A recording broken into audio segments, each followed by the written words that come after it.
Okay, let's fix that.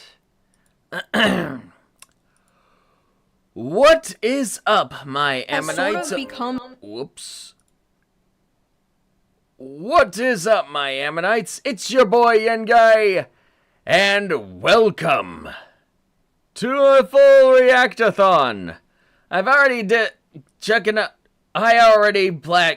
managed to get a few videos out on the full playlist. Well, I say playlist, but it's more like a bunch of windows, but anyway, hope you got Ammonites out there are having a good time, and we're going to be checking out some pretty nifty videos, and we're gonna start with a new trailer for the new Stories trailer that just came out. So let's go ahead and check that out, shall we?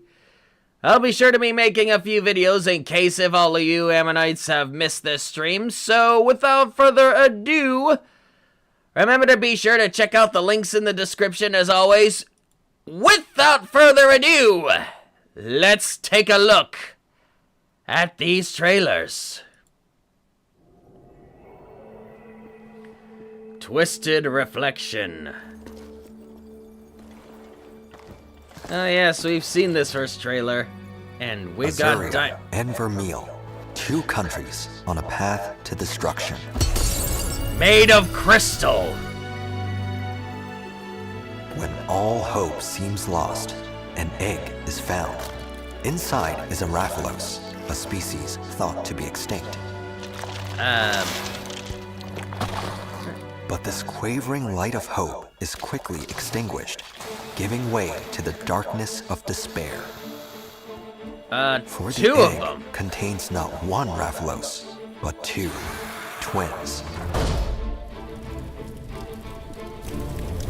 Twin Raphalos, bearing the sky scale mark, the symbol of disaster from the Civil War 2 centuries ago.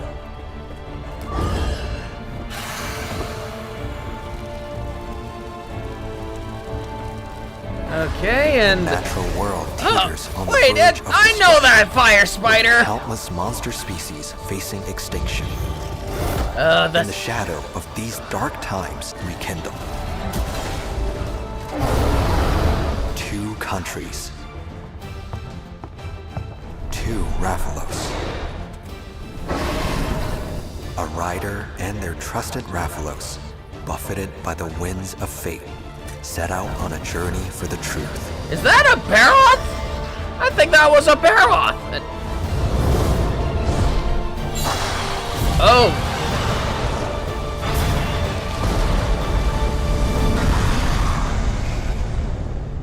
Okay, that got spicy real quick. A journey for the truth. Riders form bonds with monsters, living with them in harmony. Okay.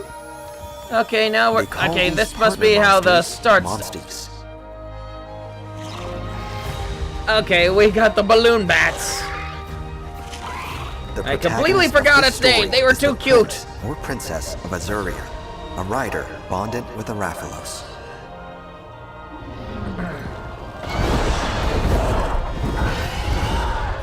In addition, they're the captain of a group called the Rangers. Yeah? The Rangers' duties include investigating the egg quartz appearing around the region. Egg quartz? So that's what the crystal's called. And protecting endangered there's a species in order to restore the environment's balance. Hold on. Let's have a little quick rewind. Was that a Kaz? Identifying. Yep, that was a Kazoo. And protecting endangered species. And that's a Gypsaros with environment's balance. I forgot it. I'm forgetting so many monsters. Oh, there's the egg. The protagonist is joined by several other riders, members of the Rangers.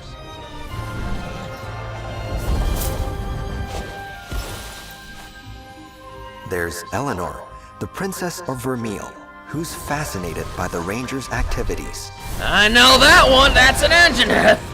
The protagonist's best friend, Simon, is also one of the Rangers. Thea, the newest ranger, loves Poogies. And is Sparky, too. Poogie, one of a long line of royal felines in service to Azuria, is the protagonist's loyal palico.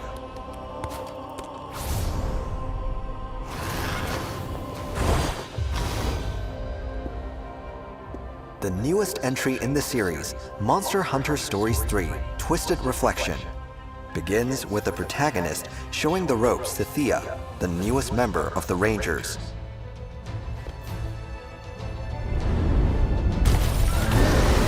Oh. That was a bang mellow. Incident, they begin to realize they know precious little about the current state of the world, nor humankind's hand in it. Their quest for the truth leads them to cross the northern meridian on a sojourn into forbidden ground.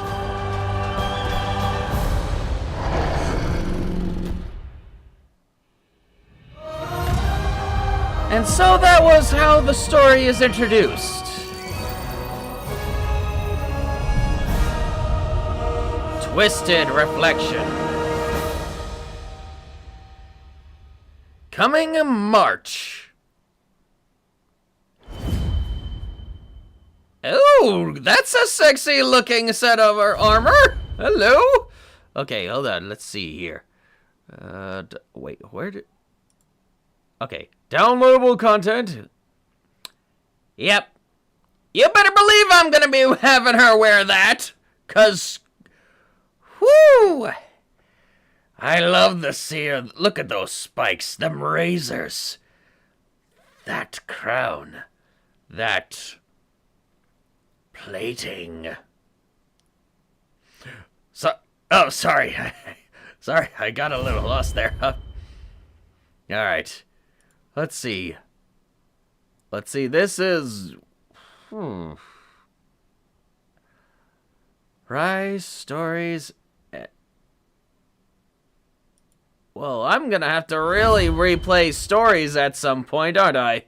This looks like Premium Deluxe. I think I already got all that, so...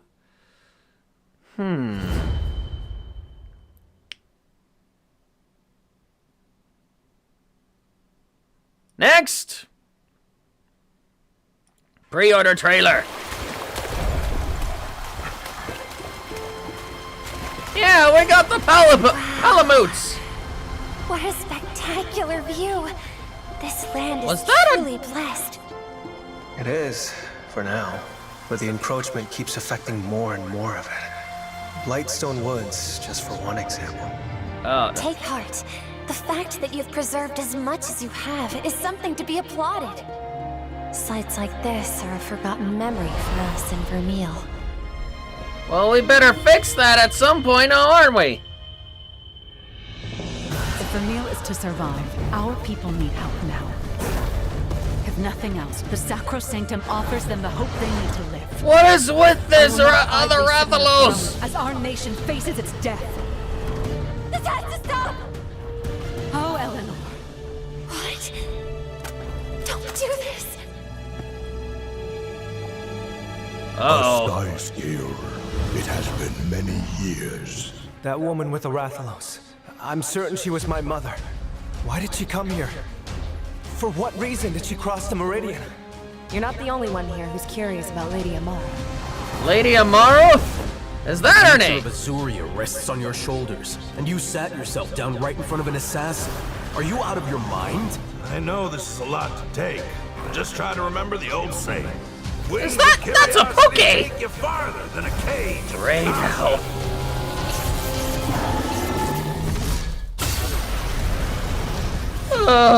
I still feel the pain in my so tail. much destruction over there. Scores of villages have been consumed by crystal. The capital is flooded with refugees, with nowhere to rest their heads. Our village has long kept these canines as our wards. This is a threat to our very way of life. The dwindling of our canine population, the onset of feral beasts. All of it started when that monster came to this land. Which monster? It would be more fitting to call it a force of nature. This is it.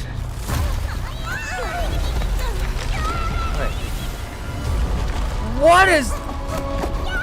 Wait! That's an old monster, isn't it? The living mountain. Yamatsukami. Hold on. Yamasukami. That's Monster Hunter 1st Gen! Oh boy, I'm gonna be having quite the hunt in my hand. Wait. Hold on. I just realized. We already have cephalopods and wilds. Does that mean we'll be expecting an Elder Dragon class cephalopod in further DLC? Or even the near future?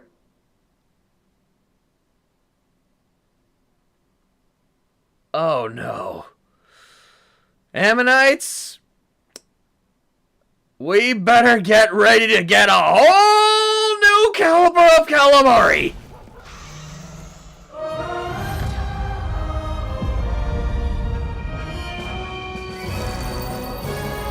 Oh boy.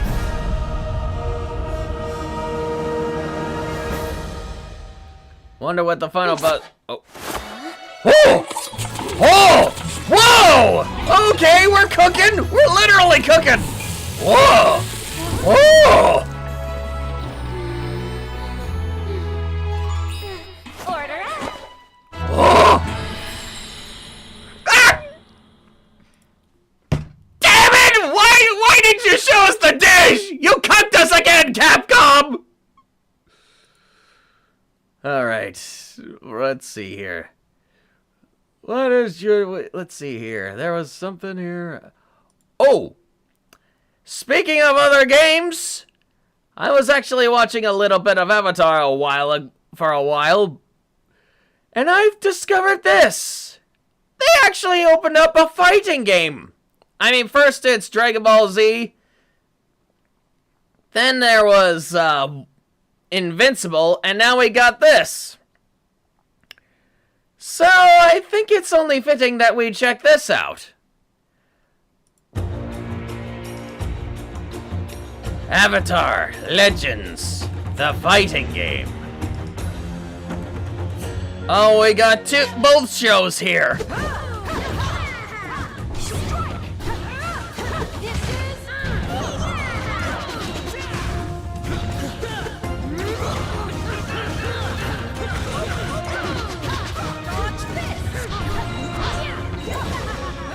Okay, this is... Okay, what do we got?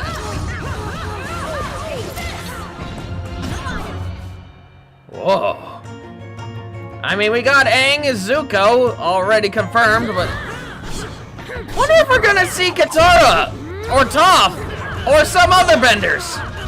Combustion Man, maybe? Whoa!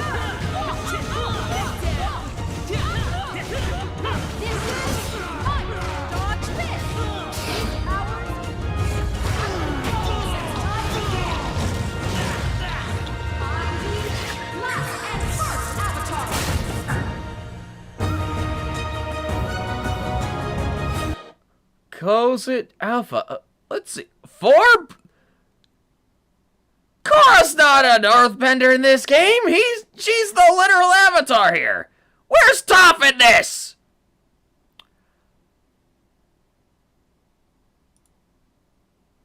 Well, anyway, hold on a second. I am gonna have to really check something really here. Oh, what?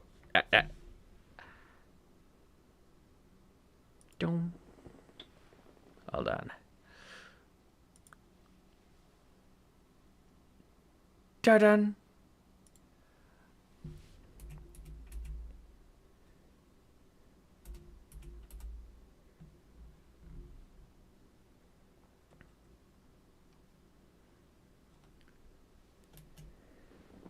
Yep, I definitely pre-ordered it. All right. Hold on a second, I got a little emergency. I'll be right back.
Wrong button. Okay.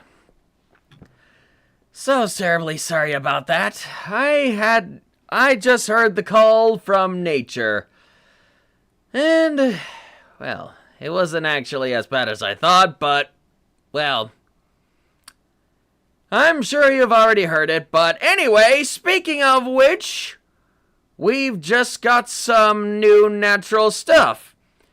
For those that don't know, this right here is actually made by a guy called Deep Sound, and it's his signature Dinosauria series. And I believe it is season 2. If you want me to watch the full series on this channel, please leave your thoughts and comments in the description so we can actually get that algorithm going. And without further ado, let's begin in the hunt in the moonlight. All right. Yep. That's a prehistoric snake. Ooh. Uh-oh. Ladiosaurus. Hunted down it. Is that glowing fungus? It is glowing fungus, isn't it?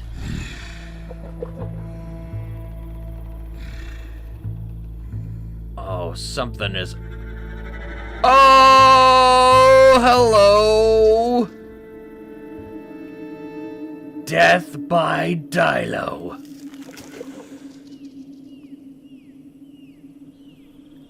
Wow.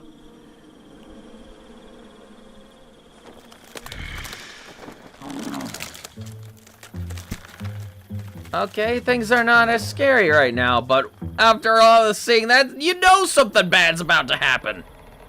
Or it's a flashback. Ooh. Not sure what these are supposed to be, but they're tiny. Uh-oh. Wait. They're wondering, hey, what's all that noise outside? We're trying to get some sleep here. Oh, it's just... We're just having our night feed. Huh? Wait. Okay, that guy's a bully. He was teasing this whole time. You know he's that stereotypical jock trying to be nice and then cucky. Oh no.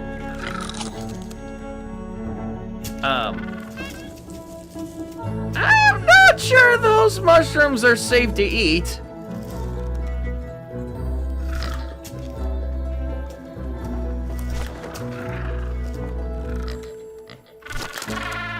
Oh, fight for the stick! Get the stick! Get the stick! Flavors.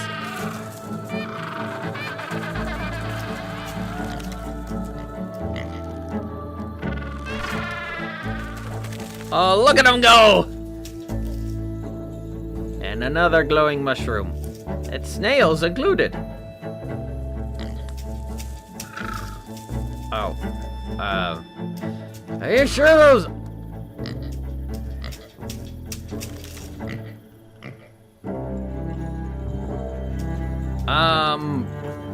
Something's very wrong here. What is with those mushrooms?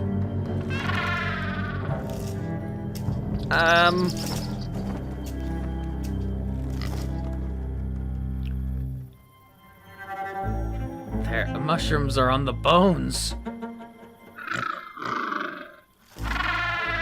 Something's very wrong! What is...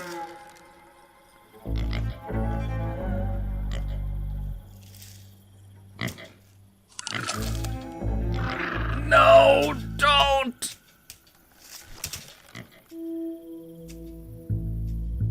I'm not even sure if it's even safe. I mean, could be poisonous.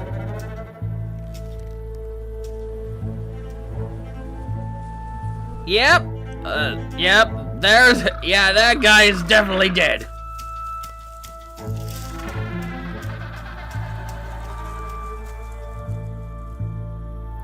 Wait. Hello, Dilo. I see you hiding in the shadows.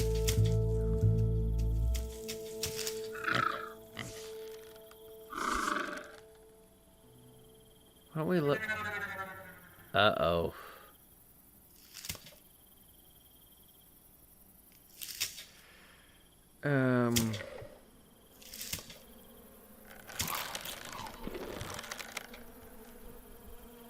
Oh. Oh, we're definitely feeding. Yep.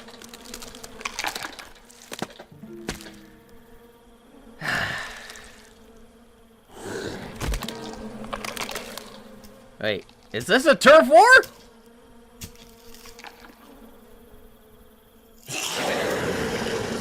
Yep. Turf war.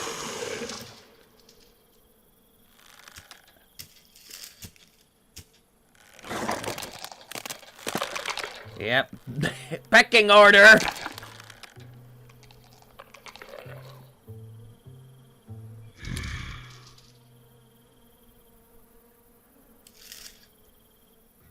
Yep, step.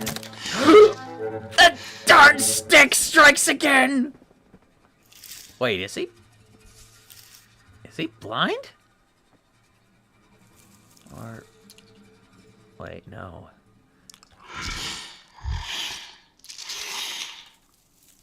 Oh, but he's sniffing. Uh-oh.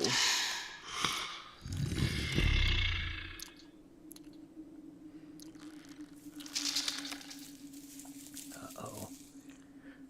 Gone. Uh-oh. That darn stick. Oh, wait. He's gonna come out of nowhere. Right behind the tree. Above.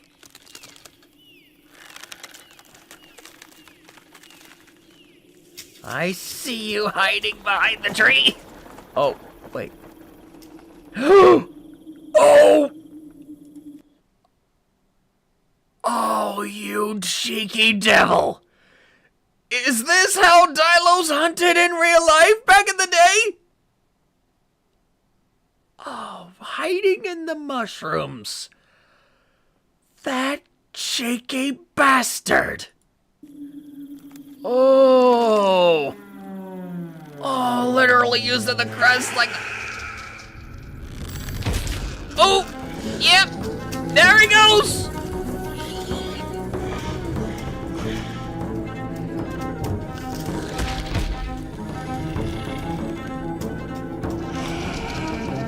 And there's another one. There's that third one.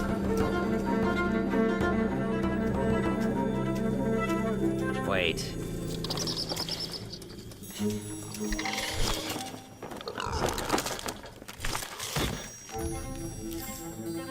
He's been wounded.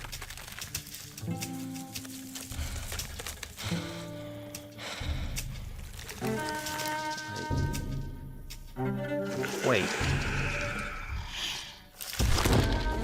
Oh!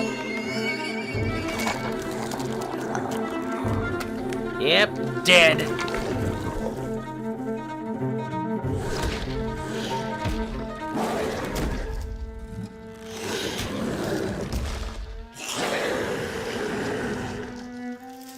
Why are they bullying the little guy? That was his! Well, shit.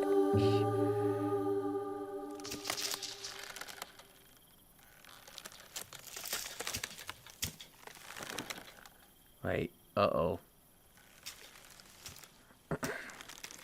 Yeah, hide in the bones.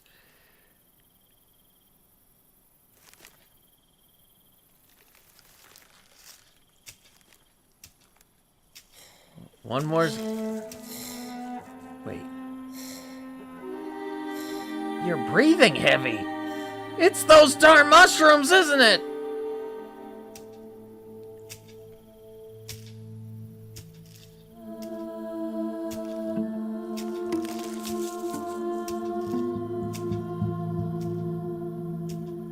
He's leaving a blood trail, too.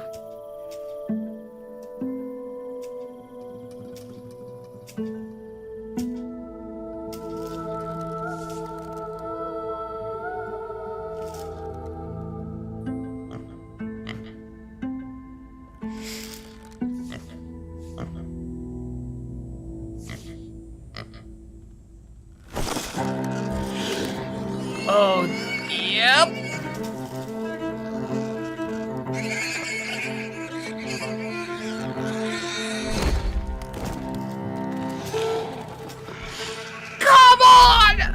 Wait.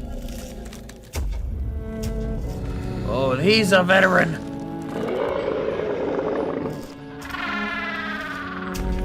Look at that little guy trying to be brave.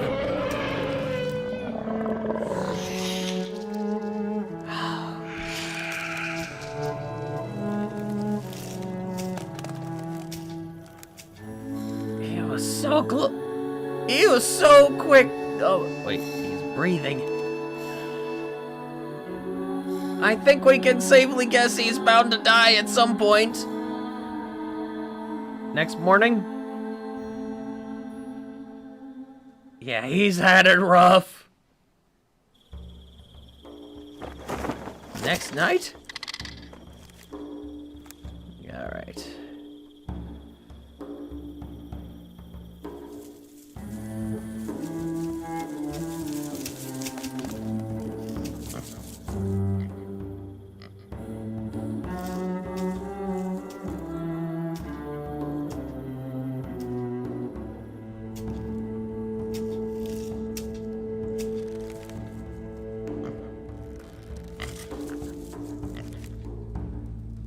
Aww.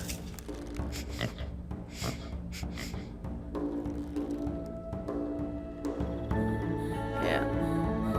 You're nursing it back to health. I'm gonna see if, let's just see, hope he actually makes it to another day. Hunted by moonlight.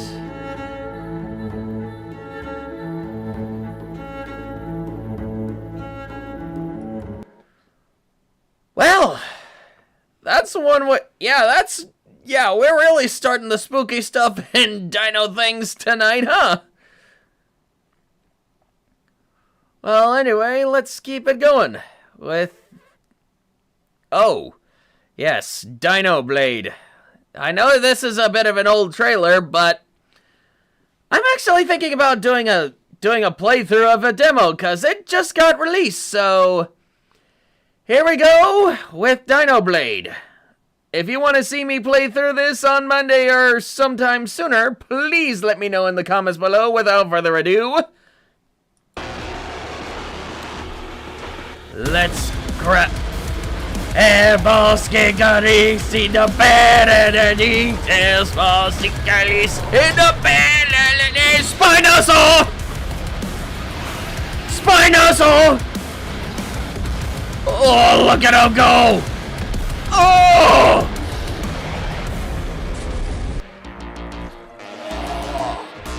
Dino Blade. Stream wishes now!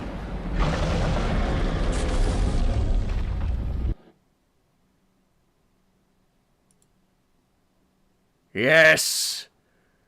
Yes, yeah, we definitely had to get that now. Hold on. I'm gonna... Hold on. Ew.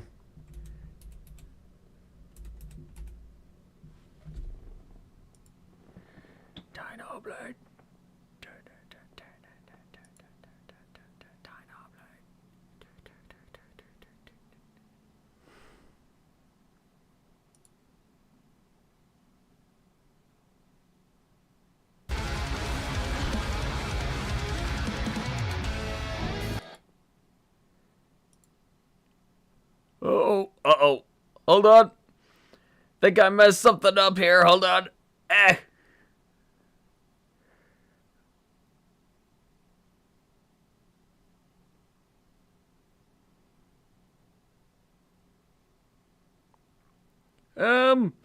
We are having some technical difficulties. I accidentally... It really wants to play with me now. Ah! I did a spooky thing. Help! Help! At least let me have it right with the controller.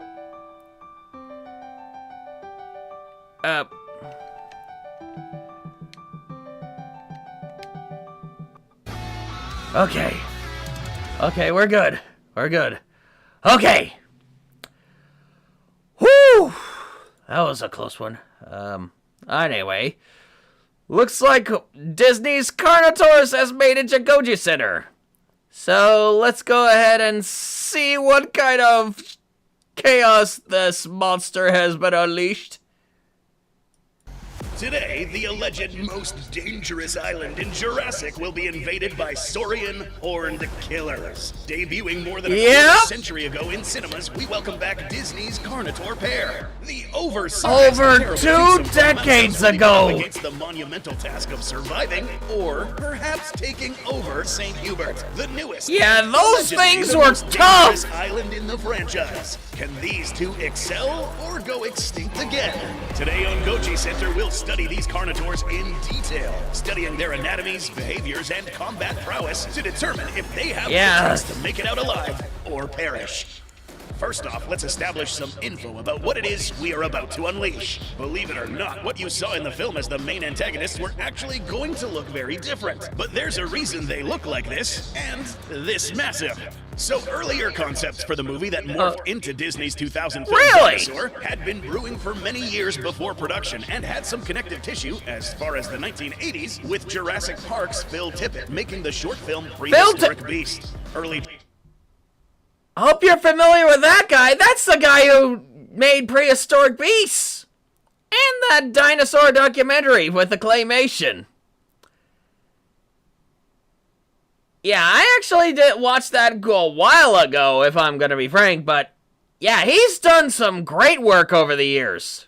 Drafts of the movie Dinosaur had Tyrannosaurus Rex as the big scary antagonist. However, since there were already 2 successful Jurassic Park films featuring T-Rex and another one literally about to be released a year after, some changes had to be made to set this one apart. So, in response, Carnotaurus was brought up as a promising alternative. But there was a problem. The real-life species, Carnotaurus sastre, was actually a lightweight speedster compared to other large theropods. Yeah, it's a cute little guy. 5-ton iguanodon protagonist. The final product was an amped-up gestalt of the real-life Carnotaurus and Tyrannosaurus. So, hold on, I gotta rewind back to that tail. I never really Carnotaurus and Yeah, look at that. That looks like. Look at that tail. It looks armor-plated. I mean, I know it used it for quite a while, but that thing looks like it could do some serious damage. It almost looks like it could come off or grow back or something. Tyrannosaurus. So, the creatures we saw terrorizing the film and Animal Kingdom theme park attraction was a fictional species. Yep. A juggernaut of a meat-eating bull far larger than its real-life cousin, Carnotaurus robustus. And Carnotaurus that's a good name for it. Characters in the movie reference them typically as coming from the south, and the debatably canon theme park attraction, Countdown to Extinction, tells us exactly where. The Looney Land, the crazy place, where only the most insane humans, like some of our very own staff, and truly bizarre beasts Florida? home. The land where you can't go a week without some kind of crazy newspaper headline. Florida. Yep, yes, Florida. Indeed. The full name for this species, given by the faux skeleton on display at Animal Kingdom, is Carnotaurus robustus floridana. Now, Florida this is necessarily canonical to the films, especially in light of Florida being predominantly underwater in our own Mesozoic, debatable. But today, we'll think of it as having our Saurian equivalent of Florida Man on steroids being turned loose on the island of St. Hubert. We're just definitely is a creature on steroids. Into the analysis platform. Study them for a bit before we unleash them to the island. At least 2 Carnotaurus became living nightmares for the mass herd of migrating herbivores, so in I'd say 1.5. Both of them. The sheer terror they could inflict but was evident. Anyway. Everything from well-armored ankylosaurs, herds of formidable ceratopsians, to the most jacked iguanodon in the film were utterly terrified of the duo. Comparing the 2 on screen with each other, it does become clear one of them is no... If I'm gonna be honest, hang on, I'm trying to remember the name. Cronan... Bruton! Yeah, those are the names. I thought they were some species of Monteborosaurus, if I'm gonna be honest.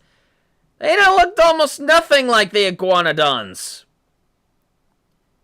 But I guess it's designer choice, I suppose? Noticeably smaller, even if this fella is still quite enormous. Figuring exactly how big they're supposed to be is tricky. The problem with CGI creatures morphing in size from one shot to the other is also present in this film, like in Jurassic World, though thankfully not as extreme as in Rebirth. There was some tie-in merch and DVD extras listing a potential size for the species. The pose is a bit difficult to use because it's not... Hang on, 23 feet tall. Sheesh. I'd say at least a good 15 feet at the hip. A flat horizontal shot of the whole body, like what is used in most size charts. And this size chart doesn't specify which Carno from the movie we are looking at. So, we had to bust out the measuring tapes for this one. And it's still a bit confusing. There's a lot of information, theories, and opinions circling the web about who was who in the finale. So, this Carno in the beginning of the film is said to be the one at the end. Or it could be a completely different one.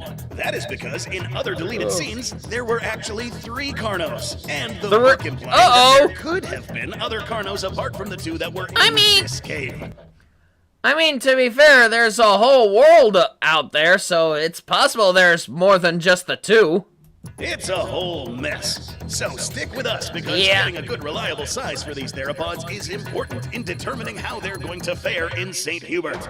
It's a widespread belief that the Carnotaurs seen in this scene and in the intro were the same ones. However, some of these shots are not lining up. Pachyrhinosaurus, according to the official merch, was stated to be 10 feet at the frill. Aladar, 15 at the top of the head. Here, the Carno towers over the Pachy at possibly around 25 feet. And that's not even accounting for the Carno being further away from the camera, meaning that it could have been a bit taller. This one at the end of the movie seems to be smaller, one who allegedly was the big one, making us initially believe that this fella was the smaller of the 2 that survived the cave collapse in the movie.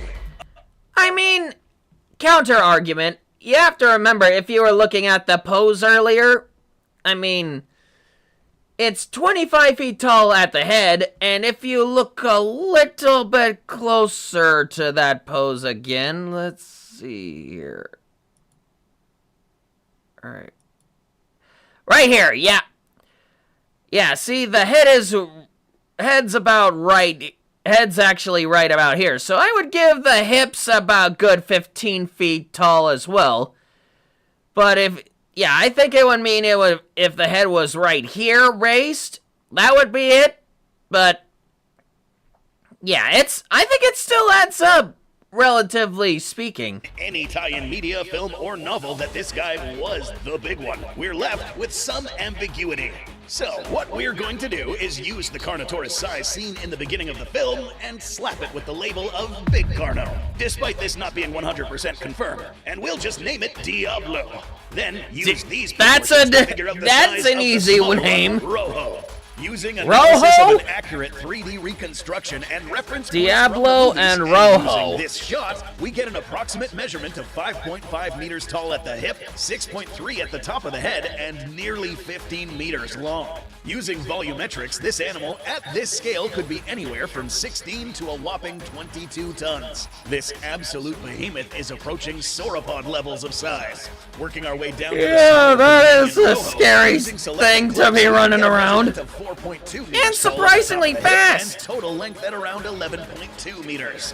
Weight-wise, we could be looking at an animal that weighs 9 to 10 tons. Very similar to the estimated weights of some adult T-Rex specimens. After all, a skeleton presented at the attraction in the animal kingdom did use a big Tyrannosaurus Rex for a large chunk of the body with scaled-up Carnotaurus parts to match. Smaller Carno, aka Rojo.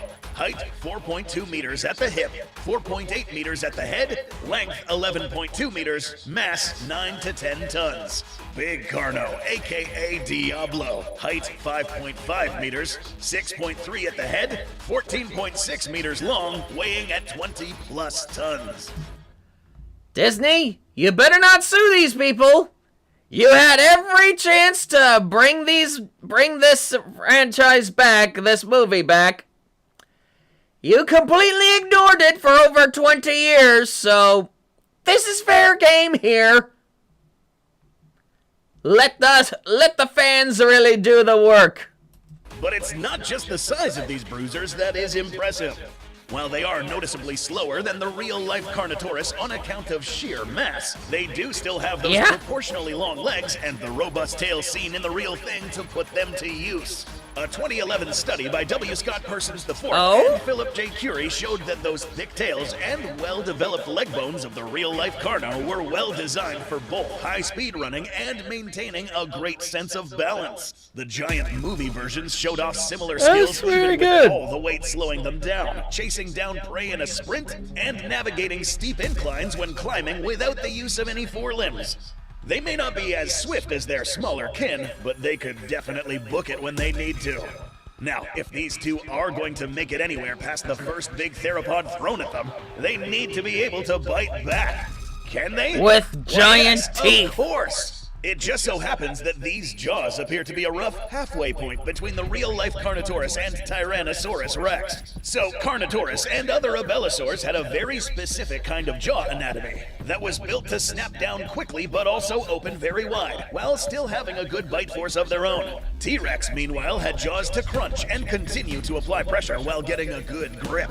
The Florida freaks are thus able to both crunch down hard enough to inflict nasty wounds, even on reasonably large targets, with a single well-placed bite. They may not be able to snap as fast as the real-life Carno or crunch as hard as a T-Rex, but if there were a set of jaws that were enough to do traits, damage, then it would be these. How much force? Let's just say enough to kill almost anything on St. Hubert. Using a formula devised by Dr. Sakamoto and co., we can determine these bruisers had a possible crunching force of 35,000 to 45,000 newtons for Rojo and 53 to 70,000 newtons for Diablo. Yikes! These are conservative numbers. Really, they could maybe be higher. A big misconception about bites in regards to combat, especially amongst big theropods, is that whoever has the strongest bite always wins. While there is a lot of weight behind this statement, would you believe that a ridiculously overpowered bite indicator of who wins a fight? Sometimes even a fraction of max bite force can kill a rival. A lot of it comes down to who can bite first and land hits on target, more so than who bites harder, as we're going to find out soon. For additional assets, and ones that might be very useful here, are the robust heads and huge horns. 2018 let's see, armor-plated tail, deadly horns, and a bite. Just biting. When competing against deadlier than the real thing. They might have been using these noggins in flank bashing and head-to-head shoving contests. The species is also heavily armored, more so than most predators. The belly isn't as reinforced, but the thick feature scales embedded across the sides and back can help deflect bites and claws. These plates could also be underneath the skin where you can't see them, making these two a lot more armored than they might seem at first. A perk of having all these spikes means that the tail is now sharp and serrated, adding even more force and damage when it's swung like a club, with enough strength to knock a multi-ton iguanodon around with a head thrash or swipe. Now, it's understandable it took a cave-in pounding involving hundreds of tons of rock falling down to kill one, and a plummet off of a cliff from unstable ground to take out the other. These two were you're no regular dinosaur's gonna take those two out. To the shores of St. Hubert. Once our newly hired Dino Wrangler and channel member gets a hold of his bearings and wait, there's a new job opening, folks, and here's how to enter. Coming out, the Carno duo enters St. Hubert. Right off the bat, as soon as they step foot on the shores of St. Hubert, the colossal Carnos might just find themselves up against the most dangerous carnivorous force on the island. Something that might have felled almost any other Spinosaurs migrating to the region. Spinosaurus, height 4 meters, length 12 meters, quantity. Oh, we're using the new version, not the Sorna? Of Spinos that patrol the ocean and the shores are certainly more aquatic than their prototype seen on Sorna, but they are still amphibious and capable of getting on land. Whether the Spinos are as aggressive towards other predators as their predecessor was remains to be seen. They did get along just fine with the local Mosasaurus, and they don't seem to be going out of their way to bully the T-Rex, but they still might be very territorial about the sudden arrival of two other massive predators on their beach. If a lone Carnotaurus robustus decided to stand and fight if a confrontation got physical, the journey into the island might stop short. Well, if I'm gonna be honest, even with size on their side, if this was Diablo in a 4v1, that might be too much even for the Juggernaut, especially if the Spinos managed to force the battle into much deeper water, enough for the Mosa to take part and finish the deal.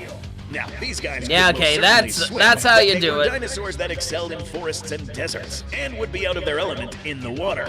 But in this scenario, we have two of them present, and even the mighty sailbacks would have to think twice if they try to bully two big ones. Even Rojo, the smallest of the two, would likely still be heavier than any of them, and Diablo would be punching And well more above the aggressive. individual Spino's weight class. In this early game stage, the Carno needs to settle. The Spino's food source is likely out in the water and shore rivers for fresh drinking water and shelter. Not quite the environment that Carnotaurus thrives in. A confrontation those are realistically would desert result in the predators. annihilation of either squad. At most, a very injured Spino and the other three retreating, and the Carnos heading inland where they would normally thrive anyways. Their needs are very unalike, so any future confrontation would likely not happen due to them partaking in two jizz. The Carnotaurs continue inland where meat is more abundant. Moving for the spaces where the foliage has been beaten back by large herbivores, the duo runs into its very first and plentiful source of food. Titanosaurus, height 15.7 That's gonna be a meters, turkey 1.7 challenge. meters in length. Now, if the so-called genius expert a certain pharmaceutical company hired as a guide was correct, and these stupendous sauropods are merely 11 tons, all the pair need to do... I'd say 1,100 tons. Have you not seen the size of those things? Universal, what kind of measurements are you using here? I mean, 11 tons? At 110 feet long? What are you doing? Do your measurements right, man! ...is run straight at them and bowl them over like a giant Macy's Thanksgiving Day parade balloon. Okay, in more seriousness, the sauropods we see on screen are much more akin to the colossal Argentinosaurus. A few shots make it where these things could look some kaiju in the eye, but going off the official listings of height and length, they would be more realistically around 130 tons. Now, Yeah, assuming they exactly! aren't absolute jobbers like the long necks are 90% of the time in this franchise, this would be an obstacle for even these horrendous hornheads. A full-grown adult could easily bruise or break parts of their bodies with a neck or tail Or swipe slice and them in trample half with that like a tail. bloody pancake. But Carnotaurus in the real world did have the equipment to dispatch big game, and the ferocious Floridians aren't lacking in that department either. And most importantly, the duo aren't recklessly stupid. They would be aware how dangerous an adult sauropod can be and wouldn't just blindly attack. With how many titanosaurs there are, and how few big predators there are to cut down their numbers, there is bound to be some juveniles, injured, or sick individuals to be priority targets. And considering an apparently miraculously time-traveling Brachiosaurus in their own movie was fearful of the species, they may not be unaccustomed to hunting sauropods, so they would know to go for the weaker members of the herd and attack after dark when they have the advantage of night vision. With repeated hit-and-run attacks at night, as well as the two of them working together, they might well be capable of felling this kind of big game better than most carnivores on the island. Only the healthier adults would be too much for them. In truth, the two's journey might just stop here. They would have little other reason to keep traveling unless hurt by one of the adult titanosaurs, or just exploring to check out new territories. They might wind up carving a niche completely to themselves with very little competition given how massive the herds are. But just for the sake of it, let's say they did travel across more of the island or took an alternative route to get to the titanosaur grounds, such as the... But then, would they be competing against the Tyrannosaurs? I mean, that's the real question. What would the T-Rex be eating? Because we know that there are trikes and stegos. I think they're, now that I think about it, maybe the Carnotaurs would be specializing on the sauropods while the Rex goes for the armor-plated game. Bit of a compromising coexistence. Unless one decides to have a munchies on someone else's meals.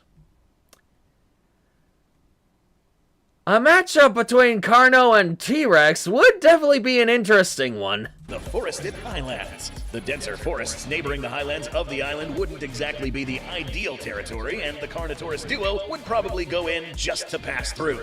The denser timbers would restrict their movements, and there doesn't seem to be much big game here that would be enticing to them. I mean, they could be resting in the trees. Above and from the shrubs. Velociraptor, height 1.6 meters, length 3.9 meters. Mutadon, 1.8 to 2.1 meters tall, 4.8 meters long. And the big pterosaur, Quetzalcoatlus, height 4. That is... Yeah, can I just go and appreciate how great this version of the Quetzal is? I mean, the other one was cool and all, being the size of a B-17 bomber. But this... it's more accurately sized. And I love what they did with the beak. It's not perfectly accurate, but it's still cool. It's a very scary looking weapon I wouldn't want to get stabbed by. Hope things are going well. Hello, Nick! It's been a while. Welcome back to the stream. How are you enjoying Spooky Night? Anyway, yeah, we're looking at Goji Center once again and checking out the Quetzal. 'Cause we got Disney Carnos here. 0.9 meters, 11.9 meter wingspan. Raptor pairs, Mutadon gangs, and Quetzalcoatlus soaring above might all be noticed, but they wouldn't be much of a threat. No, they wouldn't. Have more gumption than common sense. Attacking even just one Carnotaurus alone would likely be suicidal, even with the advantage of cover. Unless they're a mated pair. I don't know if they're brothers, sisters, but if it's a mated pair, that could be an entirely different species on the rise if survival rates are high enough. Then that would be where the smaller predators would come in to cut down numbers. These do have armored hides that would deflect most of the damage any claws or beaks could do. It would take weapons from a much higher weight class to do damage to them. By contrast, just a simple head bash, tail swipe, or snap from the Carnotaurus would be debilitating, if not outright lethal to any of these predators. I'd say it's full of... Oh, yep, straight up lethal. They would take a hit eventually. I mean, if the beak gets hit right in the right spot, it could be deadly. Or, I mean, it could cost an injury. But, yeah, you're right, Goji. This small game wouldn't even try to take on a Carno. Outside of mobbing the pair Too tough. to encourage them to leave, there's not much anything the local predators can do. Still, with the unfavorable terrain and lack of game, the horned horrors have no reason to stay there. Heading for the marshes and riverways, however, might just change both of those variables. The Central River cutting through parts of the island would be much more agreeable terrain to travel through, and potentially appealing prey can be found. Big herbivores such as Parasaurolophus, Ankylosaurus, and perhaps some ceratopsians could be found here. This is where the Rex is. Carno Bros working together. Right. So, statements have been circling around about these two being a pair of mates. So we did some digging and found that in the novelization, both Carnotaurs are referred to with male pronouns. Whether they were siblings or just hunting buddies, that's... Okay. Yeah. Thanks for addressing that. I was actually wondering if it was a mated pair, but I guess we can forget about the new species theory. Still unconfirmed. And if there was any doubt that the first Carno seen in the film wasn't male, the CGI production team referred to it also with male pronouns. Back to what we were saying, since these two are working as a team equipped with the best weapons available, even the best armored herbivores might find themselves outclassed by an exceptionally large pair of quick and nimble megatheropods. But not all meat is retrieved by killing. And surprisingly durable. Sometimes all it takes is running into a carcass where all the hard work has already been done for you. In this scenario, Rojo picks up the scent of a carcass along the river. As he approaches, his booming footsteps there it is. Their first real challenge. Ember, Tyrannosaurus Rex, 4.6 meters tall, 12.5 meters in length. Possibly one of the biggest and most powerful Tyrannosaurus seen yet in the franchise, this Goliath nicknamed Ember would be capable of standing up to the Carnotaurus on land with even terms better than the Spinosaurus could. Size-wise, Ember is either slightly larger or about the same size as Rojo. Unless either of the two could ambush the other in their element, the Carnotaurus being quicker on land, but Ember being more adept in the water, this would be a pretty close contest. And you know, it's actually hilarious seeing, considering that no one would have expected a T-Rex of all creatures to actually be good in water. That's, you know, after remembering that Hell Creek actually used to be a wetland, I actually wonder if tyrannosaurs were actually kind of like hippos. This is the ultimate question. Dry killer or wet killer? Which is more deadly? Ember is just as aggressive as Rexy and pushes for a fight. They might soon find themselves in the fight of their life against a rival predator that could easily be just as lethal to them as the other way around.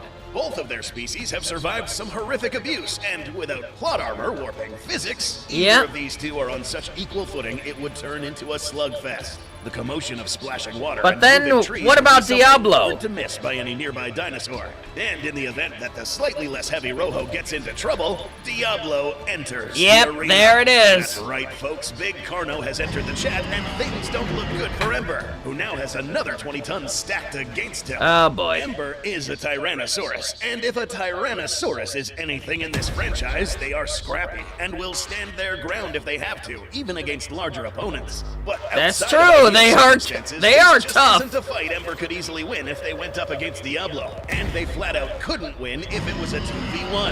The best option would be a standoff, and then the Tyrannosaur retreating into the deeper waters while putting up as much as they can to discourage being attacked. If a fight did break out, Ember would absolutely go out swinging.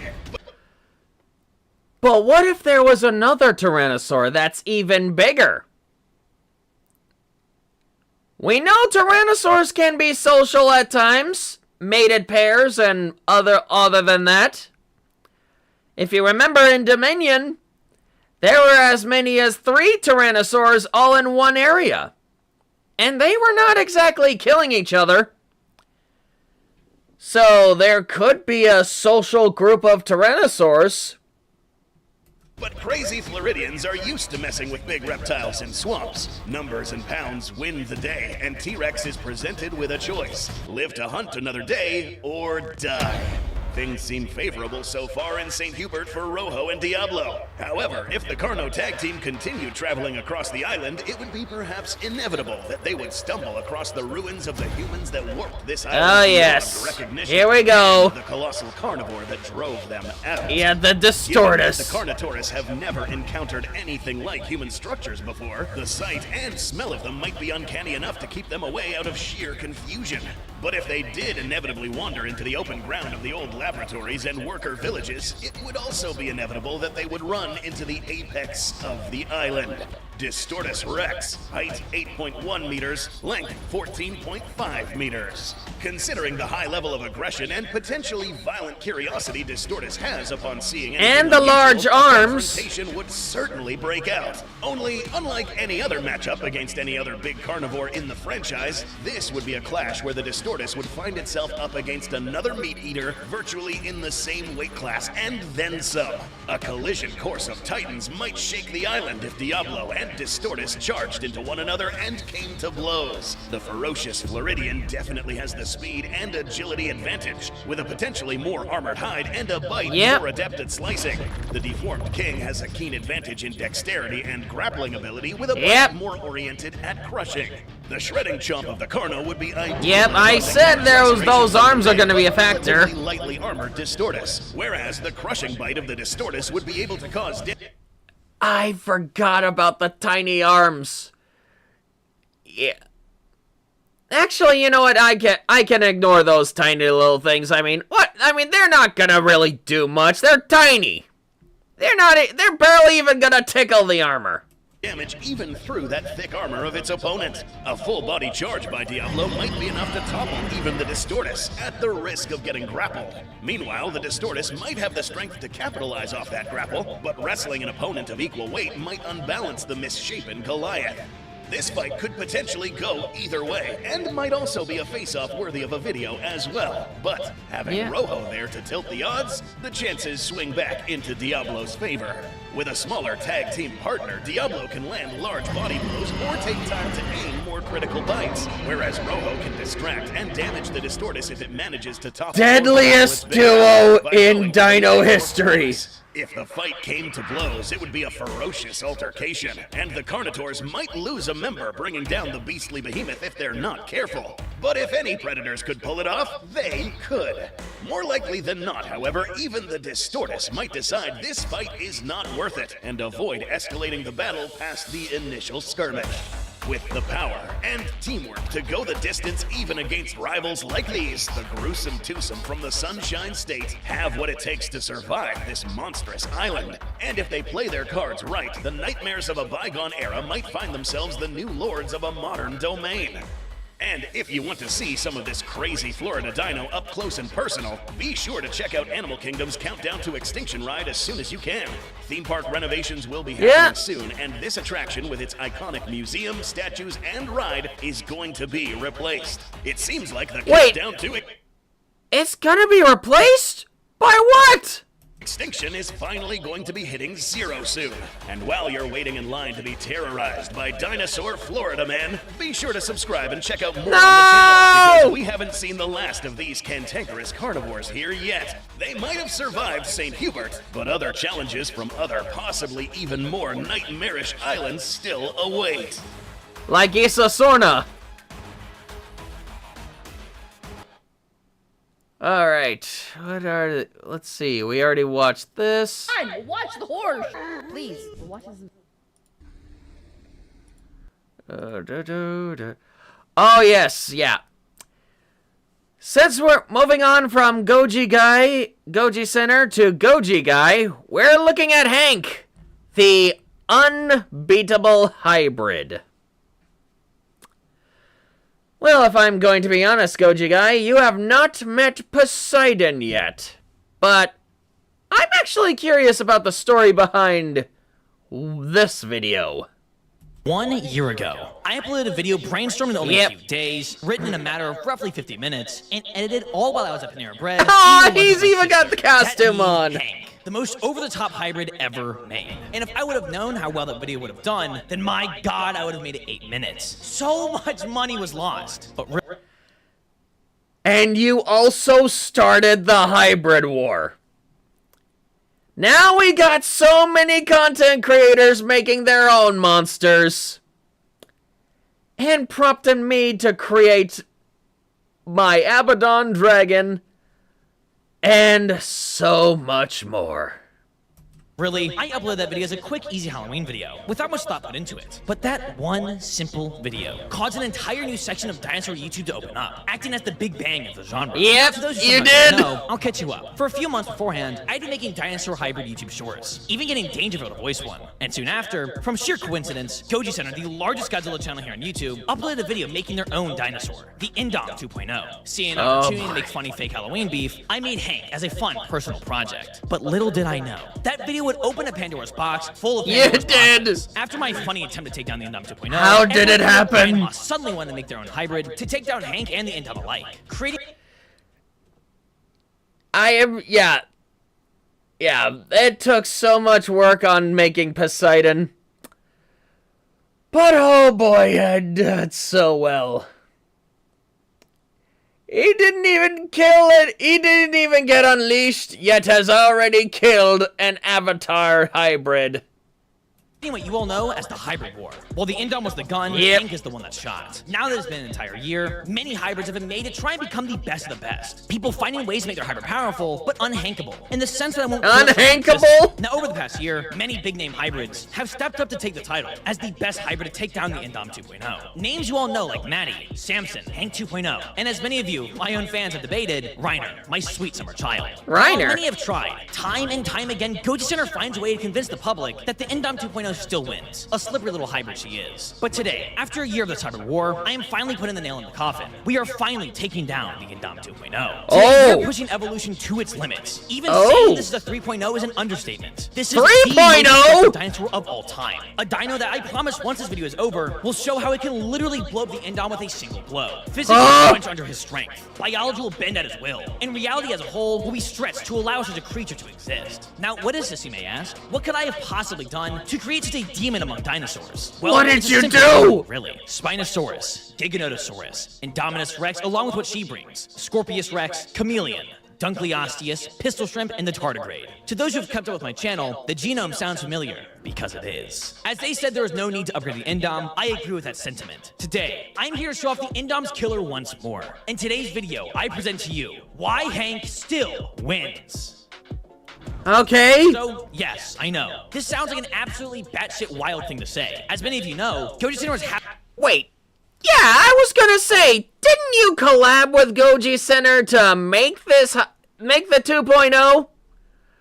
Cause I actually designed the Poseidon to actually take on one of such creatures. But anyway, moving on. I'm gonna make a response video to Hank due to his popularity. And after that video, I have yet to hear the end of it. Each time I make a hybrid, the comments all say, hopefully it won't Hank itself. Their response, while funny, motivated me. I want to show that Hank, despite his flaws, despite Goji Center not listening to the video at all, and throwing him into a real world, and even with the nerf of the century they gave him, I'm here to show the Indom's castle is built on sand. A fragile facade, withholding information from hybrid makers so they don't know how to combat her. An effective but lackluster Dino, lacking any flashiness. Tengen would be ashamed. While they might have an amazing research team, flawless models, and editing I could only dream of, Goji Center still doesn't realize who they're up against. As you'll come to learn, this is gonna be fun. Stubborn 18-year-old. So, after a year, I'll play by... It's okay, Goji guy. I literally have no editing skill whatsoever. I wish I had animation skills. I suck. Your rules. Let's rip Hank out of fiction, despite me blatantly saying that is where he's meant to be held. Let's use your real-world science. Let's give him every nerf in the book and give the Indom her lollipop and bib. Even with all of that, I am happy to explain to you all, and Goji Center, sitting behind your screens, I can see you, on how Hank still wins. Okay. Now, first we need to understand a few things. Wait, what about Vex? Didn't you make an aquatic monster as well? Cause I made one of my own specifically to go up against Vex, and to go up and be able to take on theropods on land. Make a video of that! I want to see Vex again! Firstly, Hank was made for fiction, so it's no wonder he failed in realism. He was made before the rules were set in stone. So to everybody still thinking he was failed from the get-go, I challenge you. Go back into the comment section of the original Hank video and scroll back to before Goji Center made the response, and as you'll see, it's all praise. Goji Center, seeing they were backed into a corner, had to warp the arena around them, paying off the ref, and telling the audience to look away. Next thing you know, kaboom, Hank is dead. Now, I don't want to waste your time much longer, as I know you all want to hear how he still wins, as, trust me, he has many means of doing so. But firstly, there are two things that should be mentioned. Firstly, Goji Center, you can't just add rules. Hank was spawned, that's it. No growing up. So the argument that he blasts his arm off at a young age is like me giving headcanon to the Indom, as that is exactly what you're doing to Hank. He spawned in with one goal in mind, to kill the Indom 2.0 at any cost. So you're video game logic. And poof, he's face to face with the Indom.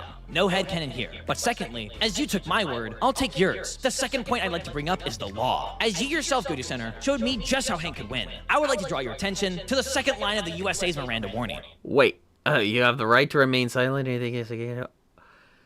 You just pulled a cop card on us?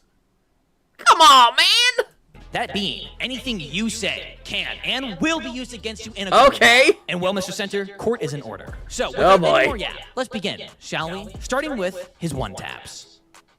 Now, as Goji Center said, assuming he could hit with the forces I gave Hank, he would blow his own arms off. And as you see, they run with this line of thinking the rest of their video. So, what you and I are seeing right there is that Hank can and will hit with that level of force I gave him. Or as the weird measurement I gave, imagine a tugboat ramming into it a few hundred miles an hour. So, from what we have seen, Hank has 2 shots to land upon the Indom 2.0. And if either are to hit her, Indom would pop like a balloon, coating the battlefield in a fine red mist. But there is also, of course, his jaw. Now, while not as flashy as his arms, his jaw is still a one-tap on its own. If Hank were to land a bite upon the Indom's body, his jaw would shred through whatever opposes it, chomping out a giant chunk of the Indom's Indom's side, in the process, biting into vital organs, depending on where he bites. We are looking at intestines being ripped out, lungs being crushed, or nerves in the spine being severed, paralyzing the Indom 2.0. And they are just your one-taps, but trust me, there are plenty more to go. The next one's making the one-tap seem merciful. So already, Hank has 3 shots, 3 opportunities to land a fatal blow. So if any of those 3 land, it's already wrapped for the Indom 2.0. But let's go further. Firstly, what if he misses? Well, I'm glad you asked. Yeah. Firstly, Hank wouldn't just punch the air full force if it wasn't close to hitting the Indom. So if and when he does miss his blow, he would then be within inches of the Indom. And trust me, this is where the fun begins. Hank, as you said, would blow his arm off. But, Mr. Center, I do believe there's a reason you didn't cover this in depth. As you see, Hank is a pretty hefty dinosaur. His reach from shoulder to claw spans just about 10 feet. And you know what that means? 10 feet of bone. You say yourself that Hank's arms would explode, but ignore what that implies. Now wherever Hank has punched, that area in front and around it will be turned into a fatal zone.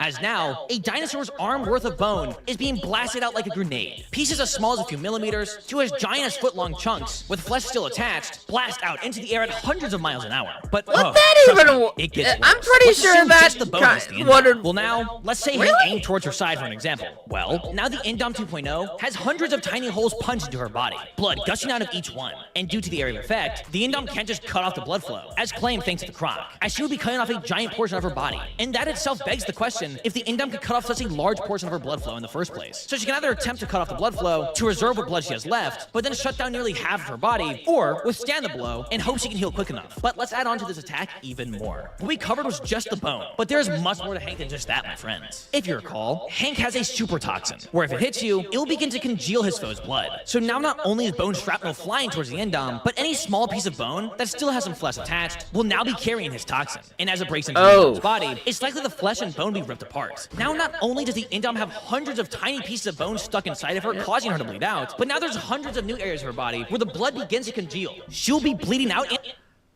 I mean, if I remember correctly, you used some kind... What kind of poison did you use?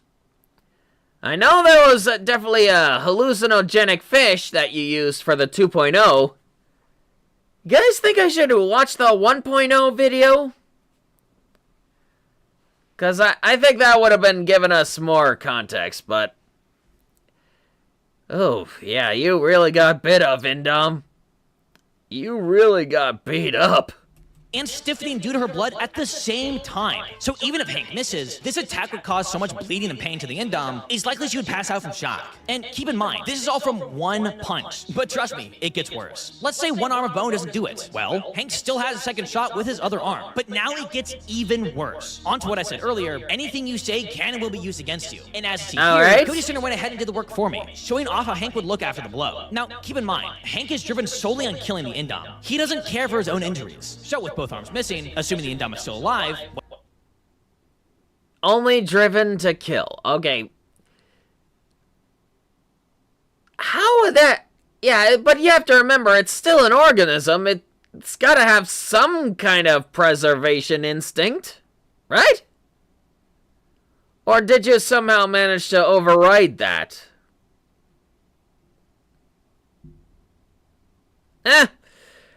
Game logic, I guess. What's in store next? Well, what if I told you he can do that same attack 2 more times? I mean, take a look for yourself. Goji Center themselves show that Hank still has a good amount of his arm left, meaning he can still dish out this insane blow 2 more times. I think I've already made my point clear. Hank wins in the most over-the-top way possible. Even when his arm is gone, he's still flashy, just like my goat Tengen Uzui. Best Hashira, by the way. And that's why I am so happy to show off the Demon Slayer Buzzmod Tengen Uzui figure, sent out by today's sponsor, Beast of the East Collective. Okay, now, I'll make damn sure you, and firstly, stop the end. Only 100 Guy 5 check 5 range of articulation and ribbons. Low, and make sure you use my code GoJuGuy5 at checkout to save even more. And with that being said, let's put our boar head back on and get back to the battle. Now, Goji Center, I can already hear your response. Hank would bleed out. And, well, that's where you're wrong, my friend. You see, unlike the Indom, where if she were to cut off the blood I flow to didn't her even limbs, account she'd for the cut off blood flow loss. to, well, her whole body in general, making it that area will become weak and useless. Hank's area is already gone, those being his arms. So he has no issue with stopping the blood flow from going there, as there are no more arms to care for in the first place. Well, how can he do this, you may be asking? Well, you gave me the idea, Mr. Center. Come on, keep up. You enlightened me, along with the general public, that the dwarf croc can cut off circulation to certain parts of his body, making it... But that fast and that large of area? I mean, I'm not sure, but go on. I mean... Oh... Well, it's a good thing I got saltwater crocodile DNA in mine. And axolotl. And maybe a bit of sea slug. But anyway... If the Indom were injured, she could keep herself from bleeding out. But the thing is, you withheld one piece of info that many haven't realized. That trait you boast about isn't unique to dwarf crocs. In fact, all crocodilians can do that. And to those who didn't realize, Yay! I said it! I got saltwater crocodile DNA! Hooray! Open wounds. But now for the final attack method Hank has. This one being the bloodiest, most violent, the and bite. Coolest yet. So, if you have a sensitive stomach, click off. Now, when making Hank, we wanted to make sure that every contributor, minus the tardigrade, was visible in his design, and one that me and my artist debated was the pistol shrimp. Originally, Hank had the antennae of a shrimp hanging off his face, but two things came up. Firstly, those would be an easy part to rip off his body, but secondly, there was an additional weapon I knew we could take from the shrimp. Shrimps, along with prawns, have a part of their head called the rostrum. Technically, even beaks are rostrums. But what is it? Well, essentially, it's a term used for a hard, pointed structure on the head of an animal. So instead of the antennae, Hank inherited the rostrum aspect, which on a giant like himself, acts more like a warrior spear than an animal's simple spike. So sure, the Indom might wield what she can find, but Hank was born with that sharpened pole that the Indom so desperately needs. Now, there is an issue. He can really only peck with his head currently, as his lower jaw does get in the way. But as Goji Center was so happy to show off, Hank is still very much alive when blowing his lower jaw off, which now leaves Hank with a spear head. So that's your play? Destroy... Yeah, waste 3 bullets and use the bayonet. Talk about using an old gun for a new battlefield, huh? I mean... Not sure if that would actually work, but... I mean... Sorry, I'm just getting PTSD on something that I had to deal with a while ago.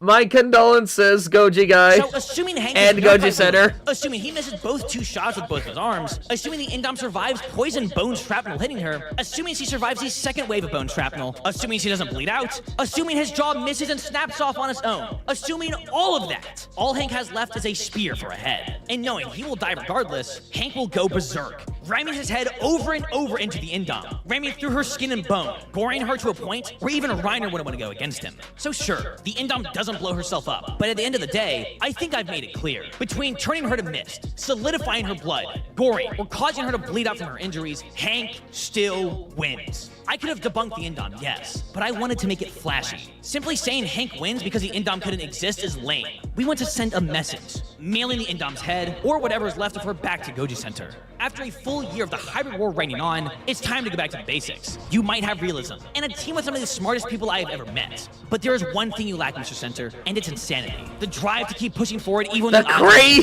So, in true Halloween fashion, insanity! On giving, blood for the beasts, and frights for Goji Center. And as always, everybody, keep trick-or-treating.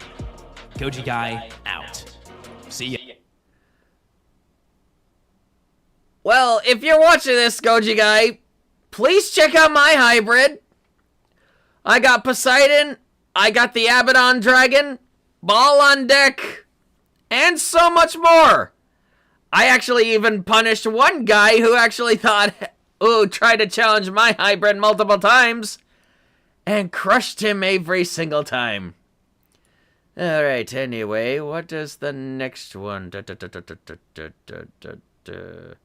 Oh, Nightfall.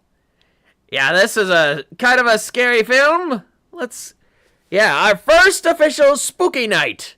Let's see here. Nightfall. Let's go. Movie starts now. Let's go. A Pine Ridge anthology.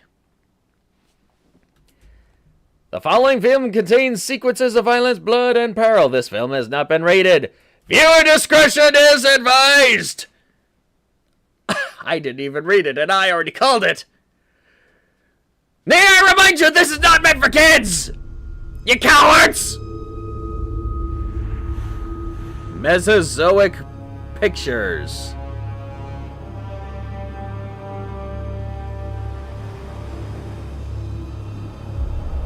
Digital Duck Studios.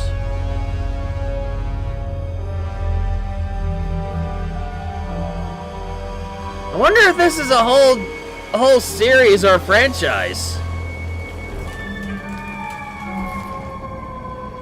All right, we got Brax. Is that a raptor footprint?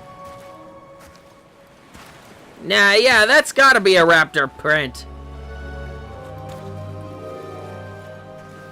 Must be, yeah.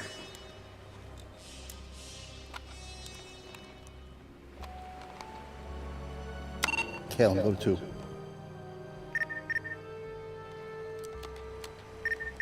Oh, shit. What do we got? Don't tell me your radio's not working. Uh-oh. Bloody trail. Raptor. Happy birthday. Oh, no. It's things always get... No, not the little girl. Yeah, we got you, huh? Oh, see, remember that? That's my gorilla. Remember when we got him? Yeah. What was his name again? You give him a name. I think it was like... It was Kong. Kong, yeah, Kong. Right. And I tried to like make it so it looked like he was climbing the Empire State Building. Just like in the movie, huh? Yeah. Oh my god. Okay. Nice to meet you too. Are those look like those are Spinosaurs, aren't they? They're singing to you too.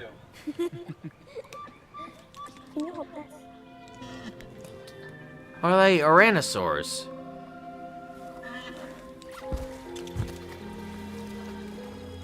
Uh-oh, what's going on? I'm sensing a uniform. Copy, you go. We're sending out the alert right now. Thank you. Never seen one like this before. What are we looking at? That's gotta be what, like a dromaeosaur or something? What you think? Can you get it to clock? It's probably a dromaeosaur. I saw the print. It's like the old days. What do you mean oh. What do we look at? Oh. Yep. Of course you gotta get the claw. Of course the claw. Why do they have to make it so dramatic? Thought it was something serious. Okay. He's still visiting us, right?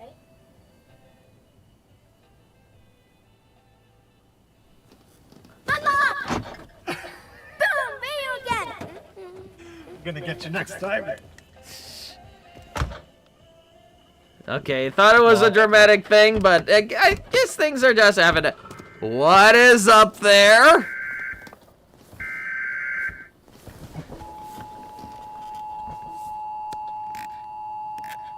This is not a test. This is an alert from the Prehistoric Ordnance Department. Uh-oh. A biological anomaly has been confirmed within the town perimeter. For your safety, remain indoors immediately. Lock all doors and windows. Uh-oh. Avoid all outdoor areas until further notice. HUD authorities are assessing the situation. Okay, yep, we're locking in, boys. The inhaler! You're giving me shit for taking her out of here. I didn't spend 8 years. What am I supposed to do? I never get to see her. I miss her. I want to see my daughter. Can you blame me? I just want to see her. Hey! Alright, ladies, please, you're both pretty. Now, can you focus? Especially your daughter in the picture. Hey, guys. What are you... Keep pushing me. What is wrong with you, dude? Devin, come on. Why are you getting so violent? Is he here? Please. It's family, man. Come on, what is going on here? You're jumping all over the place. We got a raptor on the loose and you got family drama. What is happening here? You want to keep her safe? I am trying to keep him happy. Please Do not say I am putting him first. You are! If I am not here, this town is not safe. All right? These families are not safe. What about our family? Because after all that shit he did, you never once said he was working here. And by the way, real nice, real nice. You act like she can't breathe without you. You leave her alone all the time, right? Like at school? No, they're monsters at school. No, but I don't know. People can be like mean sometimes, right? Oh my god. All right, maybe that wasn't the best example, but they're not out to get you, all right? They're not monsters. They are animals. Yeah, yeah.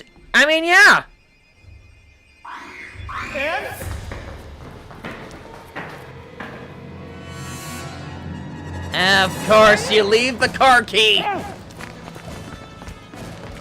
Unlock! She's here. Oh, thank God. You okay? What's going on?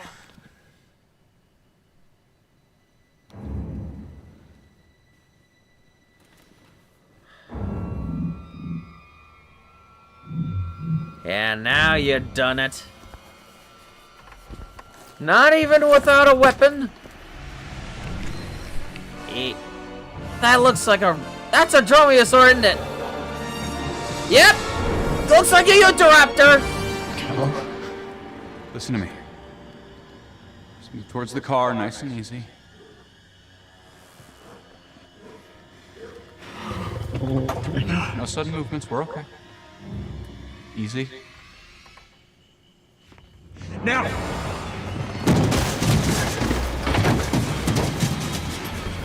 Are you okay? You're hurt. What's wrong? That wasn't me. That raptor was doing mimicry? Okay, that's scary. Thought it was a scream like a little girl, but it wasn't a little girl. Oh, clever girl.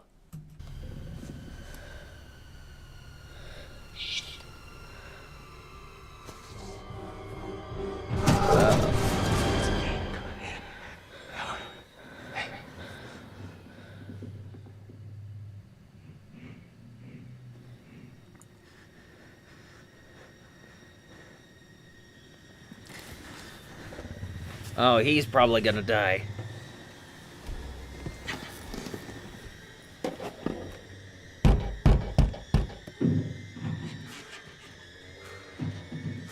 Oh, the raptor's right there. Raptor's right there. There it is! And it's the feathered version, too! Oh, yep, he's gonna be dead. He's already dead.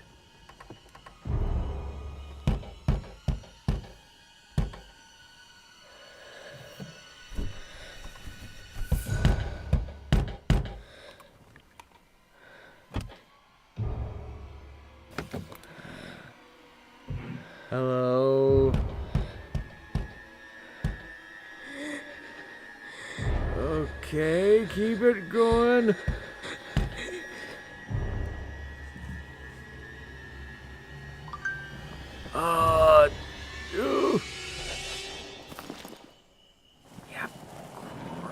Yeah, no sun moves and then...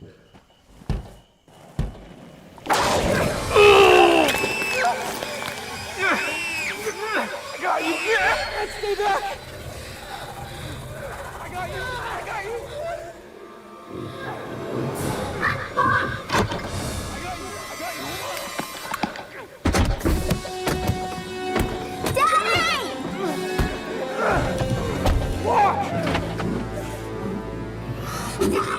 They open doors!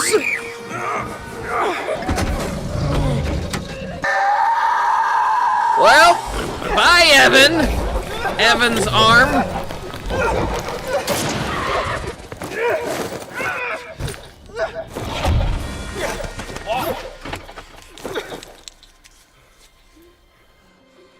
Ugh. Well, there goes her inhaler.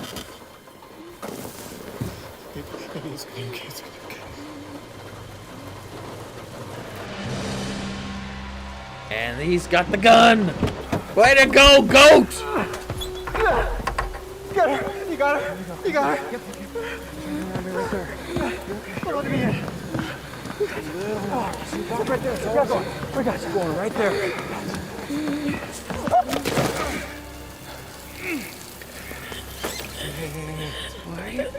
Why are you? Oh, that kid's gonna. Oh. Cal. Annie, look at me. Look at me. Hey, come on, please. Hey, Annie.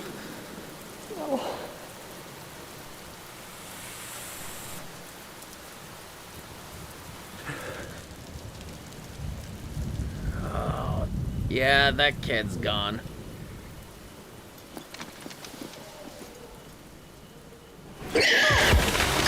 Oh, what? They always come out of nowhere.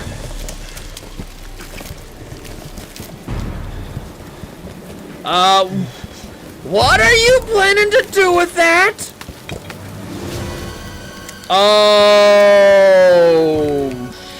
Oh no. Stupid son of a bitch.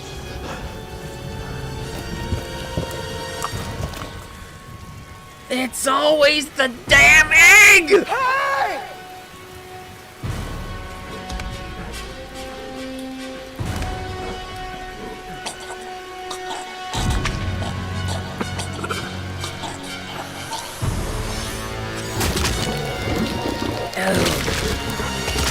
Stay with me. Come on. Oh, there you go. Oh, deep breaths, baby. Deep breaths. There you go. There you go.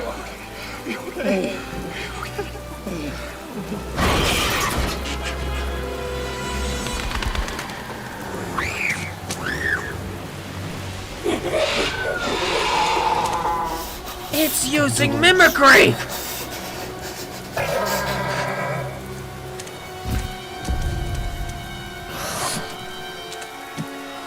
Okay,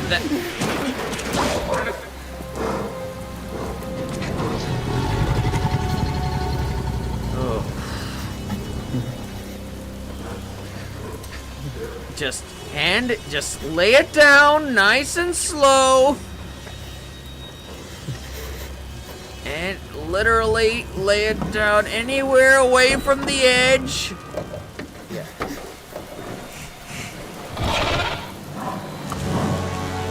Okay! Okay, it's easily done!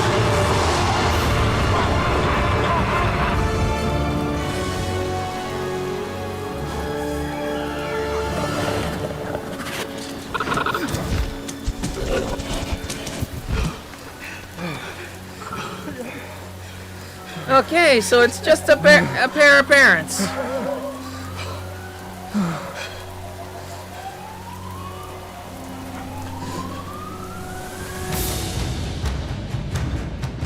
Okay. Well, I'm glad that sorted itself out. Let's see, what... Oh, primal. Speculative biology. And this one's made by Creature Archives. Oh, boy. Well, let's see here. First... Yeah, without further ado, let's see what if this... Night Feeder is gonna be plausible. Hello everyone and welcome to Creature Archives. Today we're continuing Hello! the series Evolved Fiction. In this series I take iconic creatures from movies, myths, and games and reimagine them through the lens of real-world evolution and biology, seeing just how close real life could get to turning fantasy into reality. In today's that's episode, such a we're bringing to life fascinating one of the most concept. terrifying predators ever animated. We already got A creature of pure possibilities, terror and darkness, but... Primal's Night Feeder. This isn't just any dinosaur, it's the perfect embodiment of fear itself. Supernaturally fast. We don't even stealthy, get to get a good look at it! Deadly. But what if a creature like this really existed? What evolutionary path could create a creature with claws sharper than steel, the speed and stealth of a ghost, and a vulnerability to fire? So yeah, that's scary how fast that thing moves. I don't think it's even the claws themselves. It's just so fast. Lock your doors, turn off the lights, and get ready, because this Halloween, we're bringing one of Primal's most terrifying creatures into the real world.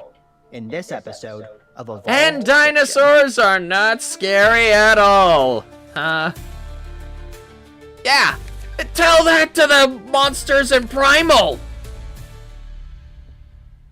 The Night Feeder might not be the biggest or flashiest creature I've ever tackled in this series. You but don't it's even definitely one of see the it. most intricate. It's fast. Everything about it is designed to invoke pure terror into its prey. To bring this creature to life in a realistic way, I've set 3 primary goals. Goal number 1 is speed and stealth. In Primal, the Night Feeder moves faster than the human eye can track, striking and vanishing before its prey even realizes what happened.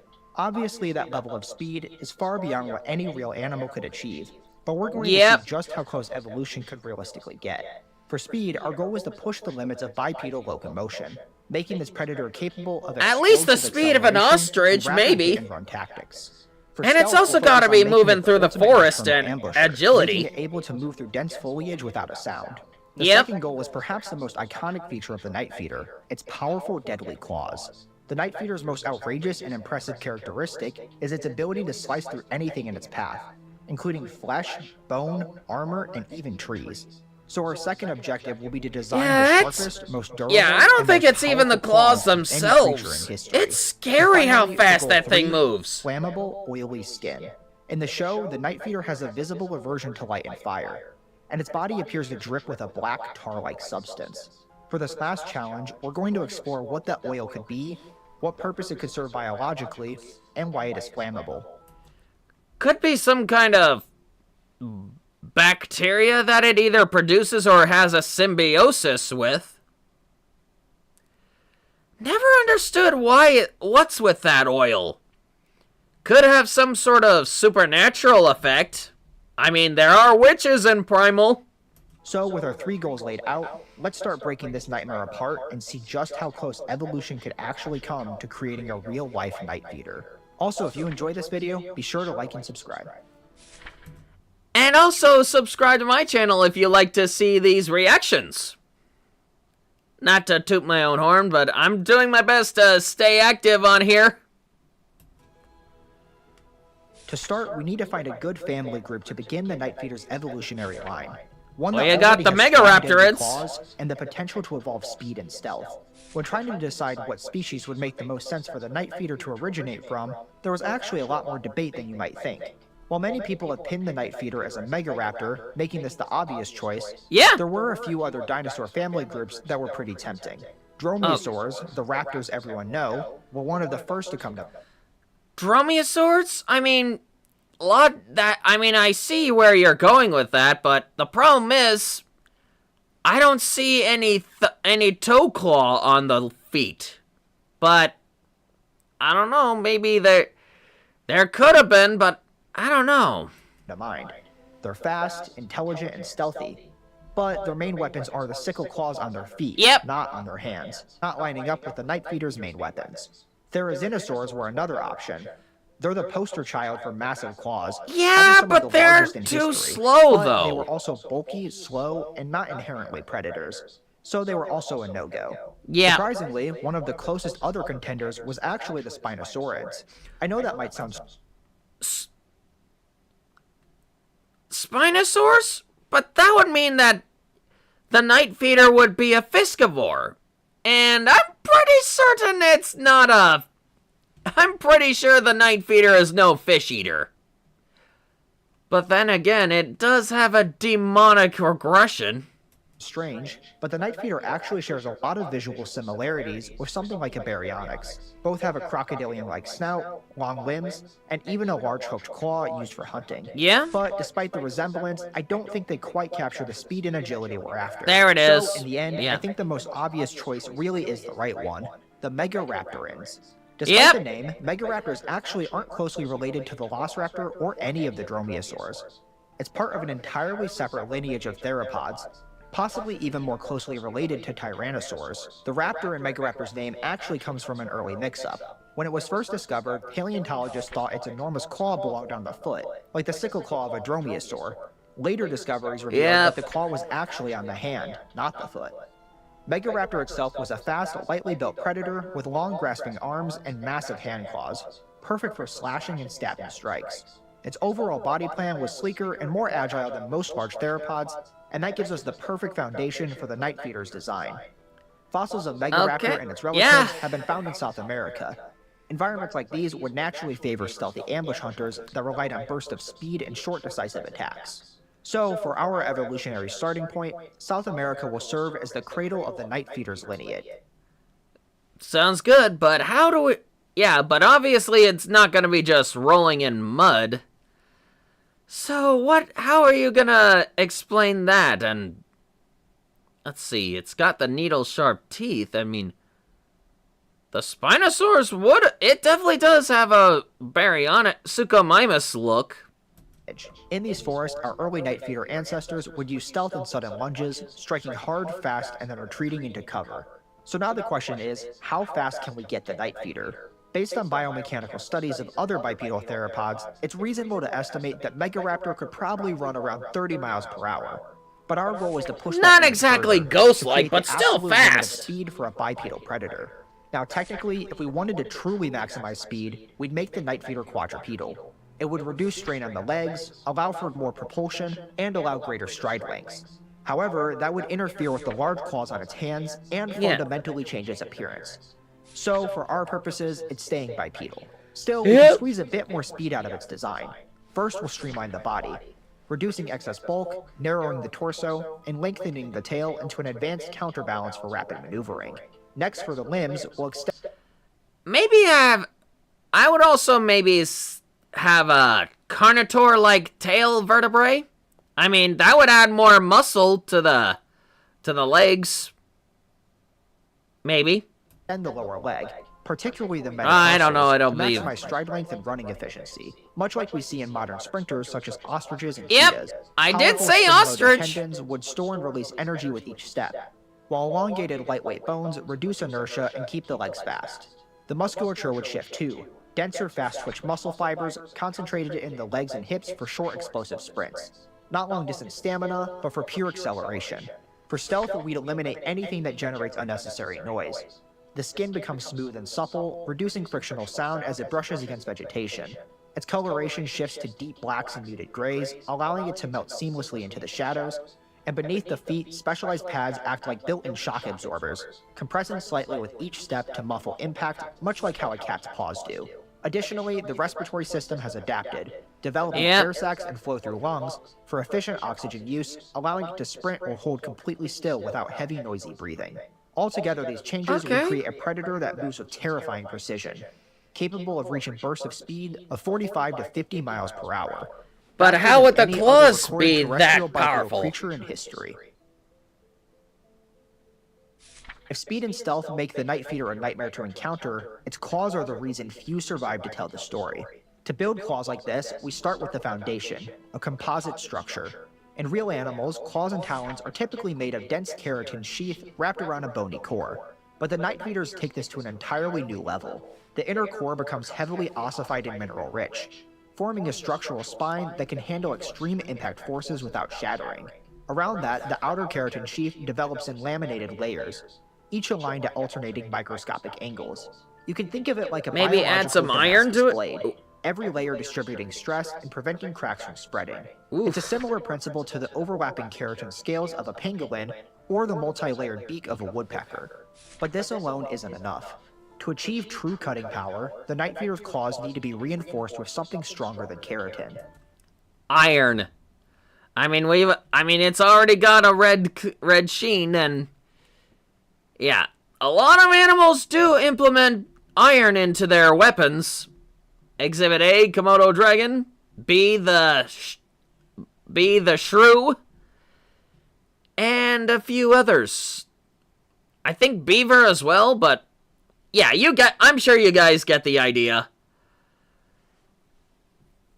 But yeah, the iron to the claws. That's gonna be a terrifying display. This is where its feeding behavior becomes critical. For this, we're taking inspiration from participants in the Hybrid War's favorite combo, the vampire bat and the northern short-tailed shrew. Yep, I said there was the shrew. The Night Feeder also consumes the blood of its victims after every kill. Like vampire bats, it can process the high iron content of blood with remarkable efficiency. And much like the northern short-tailed shrew, which deposits iron into its tooth enamel to harden it. The Night Feeder redirects that excess iron into its claws. Over generations, this has turned its talons into dense metallic weapons, their surface glinting a dark red from the concentrated iron. Each claw is a biological composite, where flexible keratin fibers are interwoven with mineralized layers of iron, silica, and trace magnetite crystals. Specialized proteins Where bind did excess those iron from the come bloodstream from? and channel it into The the blood? glowing claw, creating a biomineral structure that blends organic resilience with metallic strength. The magnetite inclusions resist dulling, the same mineral that hardens the teeth of chitons and the beaks of squids. In those species, magnetite gives cutting surfaces microscopic abrasion resistance, meaning the edge stays sharp even after repeated impacts. Silica, meanwhile, acts like microscopic rebar. In material science, tiny silica fibers are known to reinforce ceramics and composites by spreading mechanical stress throughout the structure. In the Night Feeder, those same principles play out on a biological level. The silica threads distribute force evenly throughout the claw, preventing cracks and fractures even under extreme stress. Makes sense, but how are you gonna get it to such extremes? What muscle fibers are you gonna be using? Toward the tips and cutting edges, the iron concentrations become extreme, forming nearly pure metallic surfaces, the biological equivalent of a forged blade, capable of slicing through hide, tendon, and even bone with terrifying ease. The blade geometry amplifies this lethality. Each claw is laterally compressed and recurved, focusing stress into a razor-thin edge. The hook tips ensure deep penetration, while the curvature forces every motion to cut rather than glance. In combat, they behave less like a typical claw and more like razor-sharp sickles, living blades built for speed, precision, and destruction. Powering those blades is a massive flexor system anchored from shoulder to forearm, driven by dense cable-like tendons capable of locking mid-swing. This lets it deliver tremendous slashing force without tiring. No other creature past or present wields such weapons. The scythe claws of Therizinosaurus could rend flesh, and the talons of Deinonychus could pierce and hold, but the Night Feeder surpasses them both. Its claws aren't tools of struggle or restraint, they are perfected instruments of killing, honed by evolution into the deadliest natural weapons the world has ever known. With its speed honed and claws perfected, one final mystery remains: the Night Feeder's skin. In Primal, it glistens like shadowed oil. Fire drives it into a frenzy, and even bright light seems to harm it. So what is this substance? And why would such a trait evolve? The answer lies in the Night Feeder's environment, dense human nocturnal forest where survival demanded absolute stealth. Yeah, not exactly a place friendly for anything oily. Makes no sense why it... I mean, it's probably because it might have a demonic nature? Rustle of I don't know. leaves or snap of a twig could alert prey, and in such habitats, friction and sound are deadly. Over generations, natural selection favored a skin coating that could minimize noise and maximize stealth, a smooth secreted oil, chemically similar to long-chain hydrocarbons. This slick coating reduces drag as the predator moves through dense undergrowth, muffling its movements and allowing it to slip silently by like a shadow. In function, it's comparable to the mucus layer on a fast-swimming fish or the denticles on a shark's skin, biological adaptations that reduce turbulence, but here applied to a terrestrial ambush predator. The oil also provides a crucial secondary benefit: protection of its iron-reinforced claws. By rubbing the coating along its talons, the Night Feeder reduces oxidation and minor wear during hunting, helping preserve the edge of its crimson-tinted mineralized blade. However, this oil comes at a I haven't cost. even thought of that. The hydrocarbons in the oil are highly flammable. Lightning strikes, wildfires, or open flames are a constant danger, so natural selection favored individuals with a deep aversion to bright light and fire. This instinct born from chemistry became a defining behavioral trait. And there you have it, our realistic Night Feeder. Alright, let's see it. Noctivorax rubriferum. This isn't just any dinosaur, it is the ultimate nocturnal predator. A bipedal hunter built for silent yet incredibly lethal strikes.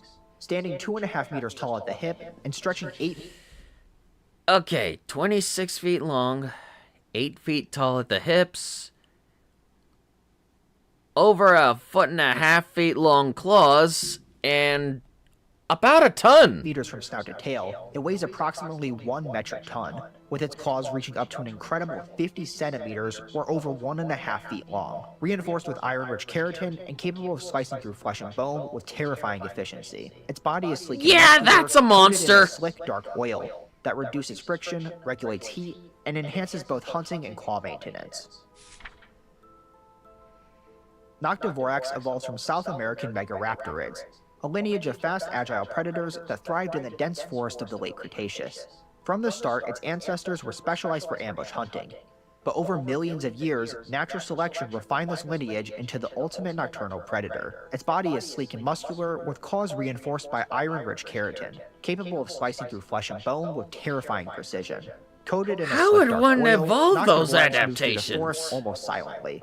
The specialized skin reducing friction, regulating heat, and keeping its deadly talons razor sharp.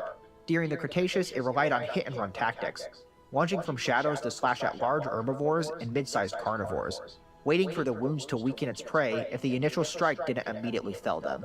Its high Okay, iron so it's diet not and as feeding on the powerful blood as from the wounded cartoon, victims but still further deadly. reinforced its claws and fueled the metabolic demands of its explosive bursts of speed.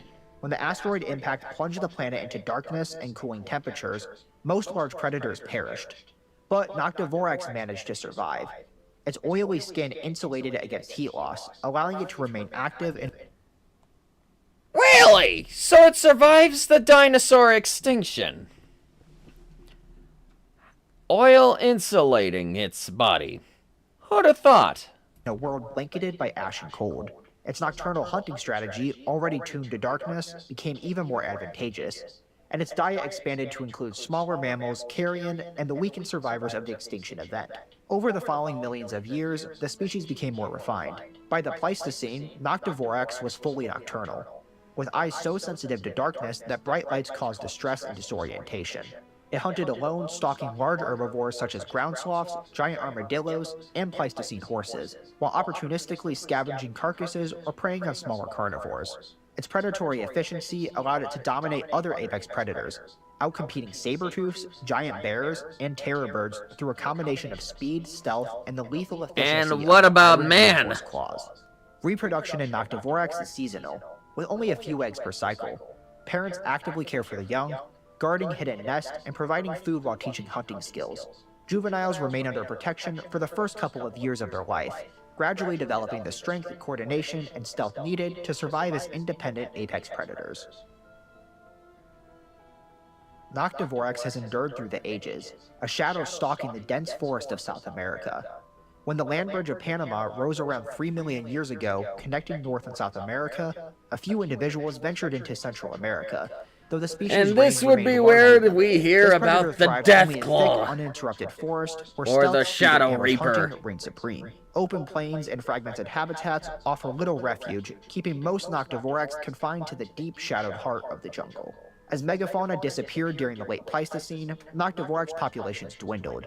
Only smaller, more agile individuals survived, forced to prey on medium-sized mammals, birds, and reptiles. Selective pressures favored forms capable of navigating fragmented forest landscapes with speed and precision. By modern times, Noctivorax had shrunk from its Cretaceous ancestors. Adults now reach 5.5 to 6 meters in length, stand around Still 1.7 scary, meters though. at the hip, and weigh roughly 350 kilograms, a size still imposing, but more sustainable in contemporary South American forest. Its claws remain deadly weapons at 35 to 40 centimeters in length, retaining their sharpness and resilience for both hunting and defense. Noctivorax is one of the few predators in the world to actively stalk and hunt humans. Moving silently Of course through it's a dense forest like man-eater. nightmare-made flesh, it watched villages and hunting parties with cold, calculating precision. Those who ventured in search of missing hunters sometimes returned with gruesome stories. Camps torn apart, trails soaked in blood, and victims found dismembered or even cleaved in half. The work of claws capable of rending flesh and bone with terrifying ease. Early humans quickly learned that fire was their greatest defense. Noctivorax is intensely fearful of bright light and flames, and entire survival strategies were built around exploiting this instinct. On rare occasions, people encountered Noctivorax that had died naturally, and even more rarely, small groups of humans managed to take one down in deadly coordinated hunts. These encounters became opportunities. The flammable oils coating its skin were harvested as potent fuel, and its massive iron-reinforced claws could be turned into weapons far stronger than anything early humans could forge. And this is where civilizations, it such as goes the Mayans, extinct depicted now. clawed shadowy beasts in their codexes, believing them to be demons of the night and omens of death. In coastal Brazil, the Tupi told stories of silent red-clawed hunters, while the Mapuche of southern South America whispered of prowling predators with glowing eyes. In modern day, isolated populations of Noctivorax rubriferum persist in the remote reaches of the Amazon basin, Andean foothills, and scattered patches of the Atlantic forest. Thanks to modern that's technology, surprising. scientists are able to study this elusive predator using night vision drones, motion sensing cameras, and environmental DNA sampling, revealing a species that is both rare and sparsely distributed. Recognized for its low reproductive rate and strict dependence on intact forest habitats, the IUCN currently lists Noctivorax rubriferum as critically endangered. Conservation efforts focus on preserving continuous tracts of forest, it's definitely a demon. anti-poaching measures, and monitoring populations with advanced remote technologies. Today, the night feeder is recognized as a living relic of our prehistoric world. Once feared, it now captivates ecologists and wildlife enthusiasts alike, who work to ensure that this shadowy hunter can continue to stalk the forest it has called home for millions of years. Thanks for watching this episode of Evolved Fiction. And thank you for showing us. Let's see, what else is there around here? Tooth Fairy,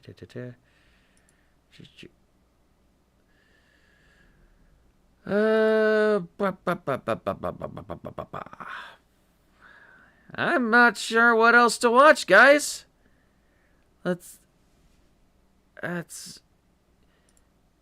You know what? Hope you guys enjoyed this little stream. I know it's not exactly the most exciting Halloween, but that is why I have released a video of my own. So please be sure to check it out. And if you enjoyed all those videos, please be sure to leave a like, subscribe, all that jazz to become a lucky Ammonite today. And as always, I will see you at the next dive. Yen bye. Happy Halloween.